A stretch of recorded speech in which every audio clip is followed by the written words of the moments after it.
time and space complexities. What is time complexity? Time complexity is the measure of amount of time an algorithm takes to run as a function of its input size. So this is important that it is always expressed as a function of input size. You would never see that time complexity is 2 seconds or time complexity is 3 seconds. Whenever you express time complexity of an algorithm, you would always say it is order of n, or you would say order of n square. So why is it expressed as a function of input size? So this is the first thing we have to understand, and then let us see what is the significance of time complexity and how it is calculated. First thing is, why is it always expressed as a function of input size? Why is it not normal times? So let us take A1 and A2 as two algorithms. What is the whole purpose of having this time complexity analysis? The whole purpose is you should be able to compare any algorithm. That is, if you have A1 and A2, you should be able to compare between them using time complexity analysis and come up with a conclusion that A1 is faster than A2, or maybe A2 is faster than A1. How can you compare two algorithms and come up based on the time complexity? This is the most important thing. So if you actually implemented these algorithms and you found that A1 ran in 2 seconds and A2 took 3 seconds, can you say A1 is faster than A2? No, you can actually not say. What is the reason? The reason is maybe A1 took this much of input and A2, maybe that algorithm was run with this much of input. So A2 took much larger input compared to A1, which means this analysis is wrong. Then you may think, what if I give the same input to both A1 and A2? This is not possible because you can't give same input to all algorithms. Different algorithms may take different inputs and they may be designed for different purposes. They may be solving different tasks. So you can't provide same input to all algorithms and compare. And the most important point here is you should never compare algorithms on the basis of implementation, because algorithm means it is the procedure. You have a step-by-step instruction of what all is to be followed in order to reach the final solution. But what is implementation? Implementation means you actually implemented practically on a machine and you ran it and saw the times. So whenever you want to compare algorithm, you should never have to go to a machine and practically implement it. That's not the way. Instead, you should be able to do this analysis right at algorithm stage. That is, when you are at a theoretical stage, when you know all the steps to be run, you should be directly able to look into these steps and conclude that these are the number of steps. According to these steps, this algorithm is faster than the other. So it's important that this conclusion you should be able to make it algorithm stage. So whatever comparison we are making is not of implementation, it is of algorithm, and that is why you can't compare actual times. You are not even running, so how can you compare running time, right? So time complexity analysis has to be done on some other measure and not actual running time. Then what is the other measure you can use? So the most logical measure is, if you say input is of size n, then compared to n, what is the time taken by algorithm? Then you can say, okay, if input size is n, algorithm will take order of n time. Or if input size is n, my algorithm will take order of n square time. So this would make sense because based on input size, you're providing time complexity. So let us see how this is calculated. So how do you say order of n or order of n square? If you have an algorithm which is having these are different input points. So if these are the input points, let us say your algorithm is such that it would go through each of the input points once in order to find final solution. So if that is the type of algorithm you designed, that means if input size is n, then compared to n, your time complexity is order of n. That is, linear in terms of input size because you're going through each of the input exactly once, which means if your actual running time comes out to be 2 seconds, when your input is having 100 size, it will be 20 seconds if it is 1000 size, which means compared to input, you are increasing linearly. So that is what you say as order of n. Just imagine if instead of this, your algorithm is such that it will go through complete set of input n times.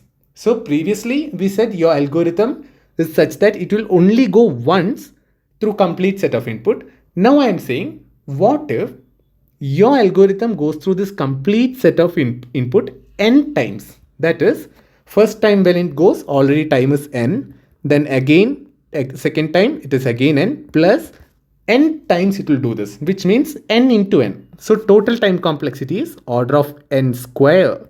So n square time complexity happens when your algorithm visits the complete set of input as many times as the input size. That is when you say it is order of n square. So here you are always talking about time complexity in terms of your input size.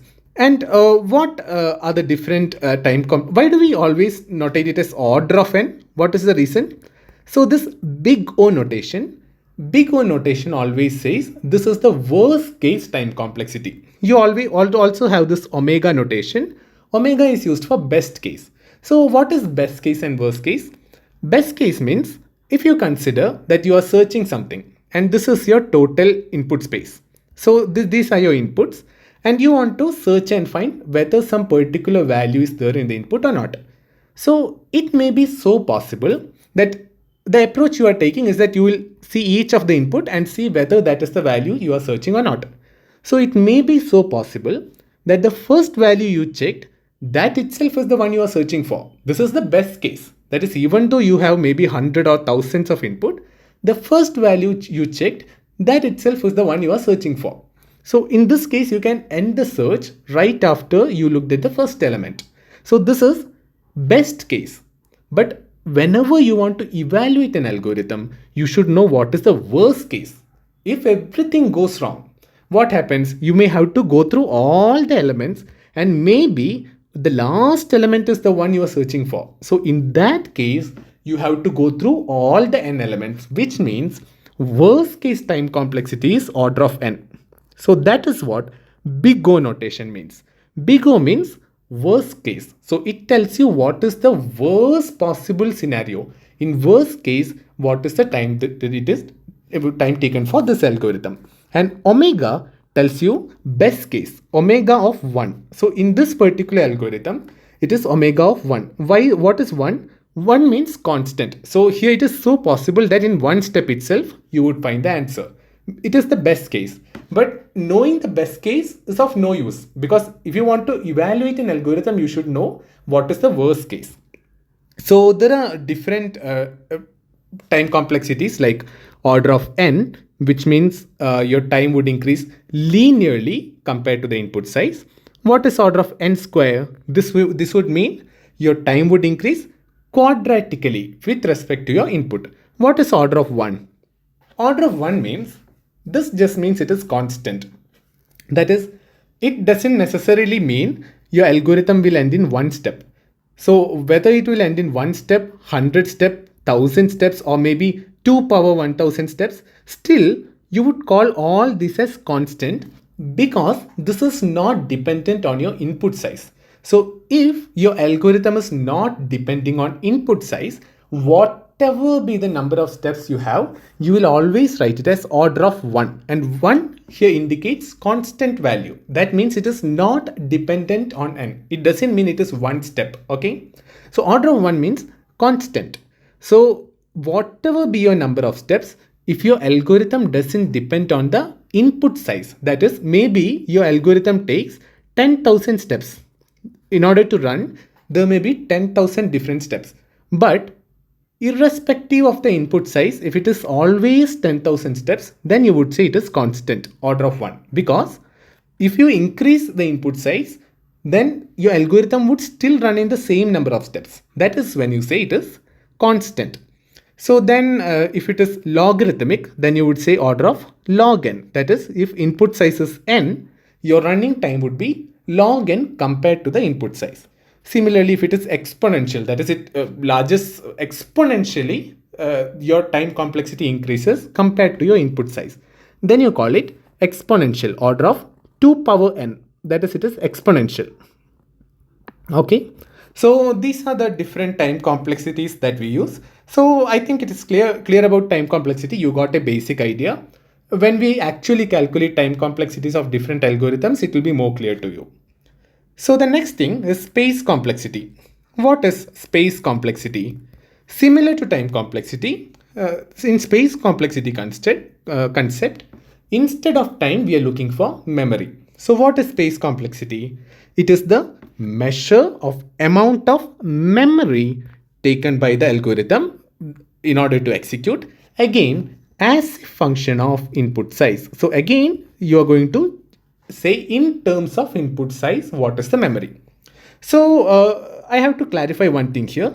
If you have some input which is of size n, let us say this array is your input of size n, and your algorithm is using this array. What is the time complexity if it is simply using only this array? Is it order of n? No, it is not. Why is it not order of n? Because we are not going to consider the input size that you are providing to the algorithm. Instead, we are only going to consider the additional memory the algorithm uses in order to run it. So whatever you provide as input, that is not being counted in space complexity. In space complexity, we only count the additional memory that is used by the algorithm. That is, if you are giving this array to the algorithm and algorithm is doing maybe searching in this array or finding something, then space complexity is order of 1 because it is constant, because your algorithm is not using any extra space. Whatever is the space used, that is the space provided as part of input. When will it be order of n?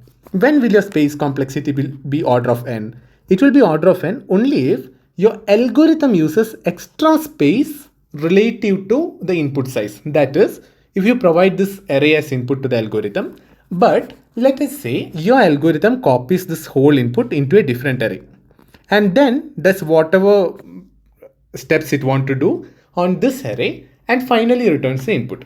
In this case, your algorithm, in order to run, is copying all the elements in the given array into a new array. So this is creation of new memory in order to run the algorithm. Then you count it as additional space. That is when you say space complexity is order of n. So whenever you see for space complexity, always remember that you should not count the memory that is already provided. Only extra memory that is used by the algorithm in order to run. That is only counted as part of space complexity. Okay. So this is it about time and space complexities. When we go through different algorithms and then when we analyze those and actually compute time and space complexities, it will be very clear to you what is time complexity, what is space complexity. So this is not a very difficult thing, and you would see that whenever you design an algorithm or whenever you see an algorithm, it is very important that always you should do time and space complexity analysis. You should never design an algorithm without knowing what is the time and space complexity. So in our lectures, whenever we see an algorithm, we'll always see what is the time taken by it, what is the space taken by it. That is, what is the time complexity and what is the space complexity.